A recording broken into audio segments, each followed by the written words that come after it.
निगम का चुनाव कार्यक्रम जारी 14 अक्टूबर को जारी होगी लोक सूचना। 29 अक्टूबर और 1 नवंबर को मतदान, 3 नवंबर को होगी मतगणना। बड़ी खबर आपको बता रहे हैं, लगातार इसको लेकर असमंजस की स्थिति बनी हुई थी। पहले राज्य सरकार ने मांग की थी कि चुनाव तारीखों को आगे बढ़ाया जाए, यानी कि मार्च तक आगे बढ़ाने की मांग की गई थी और उसके बाद हाईकोर्ट की ओर से ये फैसला दिया गया कि 31 अक्टूबर से पहले चुनाव कराने होंगे। ज्यादा जानकारी के साथ जी मीडिया संवाददाता भरत हमारे साथ फोन लाइन पर है। भरत, कार्यक्रम जारी किया गया है, क्या जानकारी अभी सामने आई है? देखिए, शहरी नगर निगमों के चुनाव को लेकर अब राज्य निर्वाचन आयोग ने कार्यक्रम जारी कर दिया गया और अब शहरी चुनाव के लिए शहरों में इन जो 6 नगर निगम 3 शहरों में थे, कोटा, जोधपुर और जयपुर, तीनों नगर निगमों में अब चुनाव कार्यक्रम जारी हो गया। इसके साथ ही अब सिंपल पर चुनाव होंगे, जिसमें अब 2 चरण चुनाव के रखे गए हैं, जिसमें 29 अक्टूबर और 1 नवंबर को यहाँ पर चुनाव होगा और इसके बाद में 10 नवंबर को महापौर और 11 नवंबर को उप महापौर का यहाँ पर चुनाव होगा। 2 चरणों में चुनाव कार्यक्रम जारी किया गया। 560 कुल वार्ड हैं और इसके साथ ही 5900 लगभग यहाँ पर मतदान केंद्र बनाए गए हैं, जिसमें सभी जगह पर ईवीएम से चुनाव यहाँ पर करवाए जाएंगे। कोरोना गाइडलाइन की यहाँ पर पूरी तरह से पालना होगी और इसके साथ ही राज्य निर्वाचन आयोग ने चुनाव कार्यक्रम जारी करने के साथ ही सभी कर्मचारियों के तबादलों पर यहाँ पर पूरी तरह प्रतिबंध लगा दिया है। आयोग का कहना है कि कोरोना गाइडलाइन को देखते हुए मतदान केंद्र बढ़ाए गए हैं और चुनाव कार्य में बड़ी संख्या में कर्मचारियों की जरूरत यहाँ पर पड़ेगी। इसके लिए किसी भी प्रकार के कर्मचारियों का तबादला यहाँ से बिना आयोग की परमिशन के नहीं किए जाए। इससे पहले जब पंचायत चुनाव का कार्यक्रम जारी किया गया था तो कर्मचारियों की तबादले हुई थी। इस पर राज्य निर्वाचन आयोग ने सरकार को फटकार लगाई थी और तबादलों पर पूरी तरह प्रतिबंध लगाया गया था और तबादले जो किए गए थे उस पर उनको निरस्त कर दिया था। इसी को ध्यान में रखते हैं अब, क्योंकि कोरोना गाइडलाइन में कर्मचारियों की 55 साल से ज्यादा उम्र के कर्मचारियों को यहाँ पर ड्यूटी में भी नहीं लगाया जाएगा। पहले इसके लिए गाइडलाइन जारी की गई है। इसके लिए राज्य निर्वाचन आयोग अब पूरी तरह से तैयार है और जब सरकार चुनाव आगे बढ़ाने के लिए सुप्रीम कोर्ट तक गई थी, लेकिन सुप्रीम कोर्ट ने चुनाव करवाने के निर्देश यहाँ पर दिए गए थे। अगर आयोग चाहता है तो वो हाई कोर्ट में जा सकता है, आगे डेट बढ़ती है तो अब आयोग ने चुनाव कार्यक्रम जारी कर दिया है और अब 31 अक्टूबर तक हाई कोर्ट ने पहले चुनाव के निर्देश दिए थे, अब 10 दिन आगे चुनाव कार्यक्रम बढ़ाया गया। इसके लिए राज्य निर्वाचन आयोग जरूर सुप्रीम कोर्ट में एप्लीकेशन दे सकता है कि हमारे कुछ समय लग रहा है, लेकिन अब राज्य निर्वाचन आयोग के कार्यक्रम जारी करने के बाद अब सिंबल पर चुनाव यहाँ पर शहरों में होंगे और अब यहाँ पर शहरों में घमासान शुरू हो जाएगा। प्रचार प्रसार के दौरान भी विशेष ध्यान यहाँ पर रखना होगा। लोगों से ज्यादा घर प्रचार करते समय नियम पंचायत पर ज्यादा नहीं बांटे जाएंगे। इसके साथ ही डिजिटल प्रचार पर ज्यादा फोकस यहाँ पर किया जाएगा। तो अब राज्य निर्वाचन आयोग के साथ ही ये चुनाव कार्यक्रम जारी करने के साथ शहरों में चुनाव की सारी तैयारियां शुरू हो गई है। जी बिल्कुल, देखिए महत्वपूर्ण जानकारी आप दे रहे हैं और इससे पहले भी हमने देखा किस तरीके से ये जानकारी सामने आती है कि आगे डेट जो है इसको बढ़वाने की कोशिश की जाती है, लेकिन फिर ये साफ हो जाता है कि 31 अक्टूबर से पहले चुनाव कराने होंगे। और अब ये महत्वपूर्ण खबर सामने आई है तो निश्चित तौर पर अब पार्टियां भी अपनी अपनी तैयारी करने में जुटती हुई नजर आएंगी। निश्चित रूप से पार्टियां पहले से तैयार थी और लगातार जिस तरह से सुप्रीम कोर्ट में सरकार की अर्जी खारिज हुई थी, उसके बाद सभी पार्टियों ने मंथन शुरू कर दिया था, क्योंकि अब पार्टियों के सिंबल पर चुनाव होने थे और जो तीनों नगर निगम सरकार ने 3 की जगह 6 किए थे, उसके बाद सभी पार्टियां पूरा फोकस बनाई हुई थी कि शहरी सरकार किस तरह से अपनी पार्टी कैंडिडेट यहाँ पर जीत सके और सभी समीकरणों को ध्यान में रखते हुए पार्टियां जुट गई है और लगातार पूरी कोशिश कर रही है कि यहाँ पर महापौर उप महापौर का बोर्ड अपनी अपनी पार्टियों का यहाँ पर बनाया जाए। तो इसके लिए पार्टियां पूरी तरह से तैयार और जल्दी टिकटों के लिए यहाँ पर दौड़ भाग शुरू हो जाएगी। बिल्कुल, बहुत शुक्रिया तमाम जानकारी के लिए। चलिए देखिए, बड़ी खबर आपको बता रहे हैं और ज्यादा जानकारी के साथ हमारे संवाददाता दीपक गोयल भी हमारे साथ फोन लाइन पर जुड़ चुके हैं। दीपक, देखिए महत्वपूर्ण जानकारी सामने आई है। अब 14 अक्टूबर को लोक अधिसूचना जारी हो जाएगी और अब निश्चित तौर पर जो पार्टियां हैं वो भी अपनी तैयारी में अब जुटना शुरू हो जाएंगी। दीपक, देखिए, सुप्रीम कोर्ट से राहत नहीं मिलने के बाद जो राज्य सरकार है अब चुनाव कराने के दोनों ही कांग्रेस और बीजेपी है चुनाव कराने के लिए तैयार थी और राज्य निर्वाचन आयोग है उसने आज अपना कार्यक्रम जारी कर दिया, जिसमें 560 जो 6 नवसर्जित नगर निगम है, जिसमें 560 में 5972 मतदान केंद्रों पर ये मतदान होगा।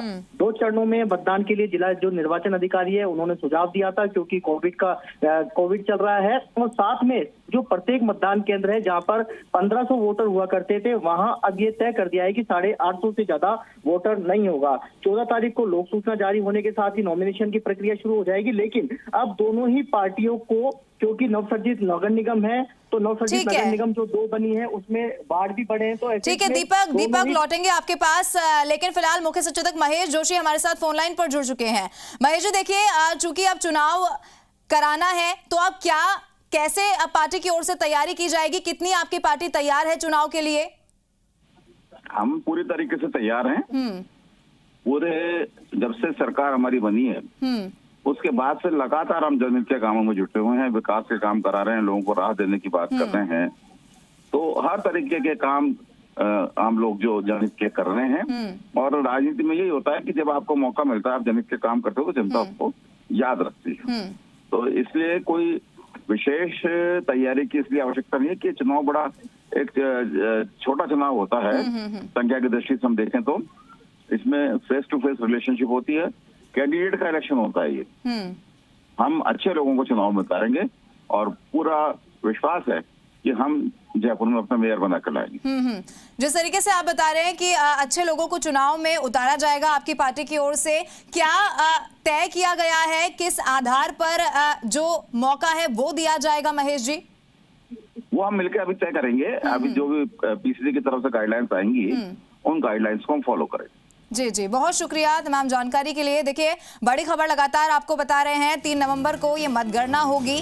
और अब चूंकि देखिए लगातार ये खबर सामने आ रही थी, पहले राज्य सरकार की ओर से हाईकोर्ट तक ये कहा गया कि जो तारीख है उसे आगे बढ़ाया जाए। उसके बाद हाईकोर्ट की ओर से कहा गया कि 31 अक्टूबर से पहले चुनाव कराने होंगे। तो लगभग यही सामने आ रहा था कि अब कोई और विकल्प ज्यादा नहीं बचता है। और अब ये बड़ी खबर आपको लगातार बता रहे हैं, 14 अक्टूबर को जारी होगी लोक सूचना, यानी कि 6 नगर निगम चुनाव जिसको लेकर असमंजस की स्थिति बनी हुई थी वो अब कहीं ना कहीं क्लियर होती हुई नजर आ रही है। चलिए, दीपक हमारे संवाददाता लगातार हमारे साथ बने हुए हैं। दीपक देखिए, चूंकि यहाँ पर तैयारियों की भी अब बात होगी कि कैसे किसे मौका दिया जाएगा। अभी महेश जोशी जी से जब हमने बात की तो उनकी ओर से भी यही कहा गया कि आधार अब तय किया जाएगा कि कैसे किसको मौका देना है। लेकिन देखिए, इसको लेकर जो असमंजस की स्थिति बनी हुई थी वो अब क्लियर हो चुकी है। दीपक देखिए, राज्य सरकार को चाहती थी कि थोड़ा सा चुनाव को डिले हो जाए, क्योंकि कोविड चल रहा है। चुनाव कराना, जो कि राजस्थान के अंदर संक्रमण का दायरा भी बढ़ रहा है। लेकिन राज्य निर्वाचन आयोग लगातार कह रहा था कि जब पंचायत चुनाव हो सकते हैं तो ये चुनाव भी कराया जाए। और 31 अक्टूबर को राज्य हाईकोर्ट ने अपना जो है निर्णय सुना दिया था। उसके बाद राज्य सरकार सुप्रीम कोर्ट गई थी, लेकिन सुप्रीम कोर्ट ने भी हाईकोर्ट के फैसले को यथावत रखा और कहा था कि राज्य निर्वाचन आयोग यदि 40 दिन से ज्यादा उसको टाइम चाहिए तो वो हाईकोर्ट जा सकती है। लेकिन आज राज्य निर्वाचन आयोग ने अपना कार्यक्रम जारी कर दिया है। अब दोनों ही प्रमुख पार्टियां यहाँ पर, क्योंकि 250 वार्ड हैं, ऐसे में जो वार्डों की जो आरक्षण की लॉटरी है वो तो पहले तय हो गई है। वार्डों का आरक्षण तो पहले ही तय हो गया कि कौन सी सीट पर किस कैटेगरी का किसके लिए वो रिजर्व है। महिला आरक्षित सीट है, SC ST OBC या जो अनारक्षित सीट है, ये सब तय पहले हो चुका है। मेयर भी पहले उसकी लॉटरी निकल चुकी है। अब 250 वार्डों में दोनों ही पार्टियां किस तरह के कैंडिडेट्स मैदान में उतारती है, ये देखने वाली बात होगी। कई ऐसे भी कैंडिडेट्स हैं जिनके जो पहले पार्षद रह चुके हैं, फिर से वो अपनी दावेदारी कर रहे हैं। लेकिन इस बार निर्दलीय भी अहम भूमिका में रहेंगे, क्योंकि ठीक है दीपक, बिल्कुल ये देखना होगा कि किसे पार्टी मौका देती है। और चूंकि कोरोना काल भी है, ऐसे में चुनौती भी बड़ी यहाँ पर होगी। बहुत शुक्रिया तमाम जानकारी के लिए। 29 अक्टूबर और 1 नवंबर को मतदान होगा। बड़ी खबर आपको बता रहे हैं, 3 नवंबर को मतगणना होगी। और चलिए, नेता प्रतिपक्ष गुलाब चंद कटारिया हमारे साथ फोन लाइन पर जुड़ चुके हैं। गुलाब जी देखिए, चूंकि अब ये तय हो चुका है कि मतदान होने हैं, क्या आप चुनौती देखते हैं इस चुनाव को लेकर? कोई सामने आ सकती है या फिर पार्टी पूरी तरीके से तैयार है? देखो, पार्टी बीजेपी तो हमेशा तैयार है। शहर में उसका संगठन आज से नहीं, जनसंघ के जमाने से उसका काम रहा है। आने के बाद क्या हुआ कि पोलिंग बूथ तक पार्टी को सशक्त बनाने के जो प्रयत्न किए हैं, इसलिए पार्टी का ढांचा तो बिल्कुल नीचे तक मजबूती से बना हुआ है। और इसलिए मैं सोचता हूँ, और ये आज एक बार हम लोग जीते हुए भी है, पब्लिकली भी हम लोगों का शहर में वर्क पहले से ज्यादा है। ये सारी पार्टियां भी जानते हैं। तो मैं सोचता हूँ कि हम लोगों को केवल दिक्कत इतनी आएगी कि हमको ये जरूर एक कि इस कोरोना की महामारी के कारण और विशेष ये तीनों ही नगर निगम जो है ना हॉटस्पॉट है, और इसके कारण से वोटिंग परसेंटेज कम और ज्यादा होने की संभावना इसमें जरूर दिखती है।